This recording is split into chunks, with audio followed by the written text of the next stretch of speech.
আসসালামু আলাইকুম। শুরু করলাম নতুন একটা ভিডিও। আর আজকে আমরা দেখাবো বাংলাদেশ ও বিশ্ব পরিচয়ের জন্য যে দেখো এখানে বলছে লিখিত মৌখিক ব্যবহারিক কাজের সমন্বয় এক বা একাধিক অধ্যায় শেষে ক্লাস টেস্ট পরীক্ষা নেওয়া যেতে পারে। শিক্ষক প্রতি প্রান্তিককে ন্যূনতম ২টি ক্লাস টেস্ট নিবেন এবং মূল্যায়নের গড় নম্বর প্রদান করবেন। মানে মিনিমাম ২টা পরীক্ষা নিয়ে তারপর এখান থেকে গড় কইরা যা দিবে। উত্তরপত্র মূল্যায়ন শেষে বিষয়ভিত্তিক শিক্ষক প্রমাণিত উত্তরপত্র প্রদত্ত নম্বর সংরক্ষণ করবেন। ক্লাস টেস্ট শেষে শিক্ষক প্রয়োজনীয় অনুযায়ী ফলাবর্তন দেবেন। মানে যা করা হয়েছে সেগুলি আবার পরবর্তীতে হয়েছে কিনা সেটা দিব আরকি। না, খুব ভালো একটা পরামর্শ যাতে আপনাদের সুবিধা হয়।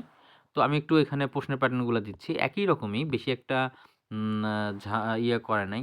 তো এখানে দেখো বলছে বহু নির্বাচনী প্রশ্ন ১০ টা থাকবে, ১০ টা দিতে হবে ১০ মার্ক। তারপর শূন্যস্থান পূরণ ৫ টা থাকবে, ৫ টা দিতে হবে ৫ মার্ক। বিকল্প প্রশ্নের উত্তর থাকবে শুদ্ধ অশুদ্ধ নির্বাচন আরকি, শুদ্ধ অশুদ্ধ সেটা ৫ টা থেকে ৫ টি এবং মিলকরণ এই পাশ থেকে ওই পাশে মিলকরণে ৫ টা থেকে ৫ টি।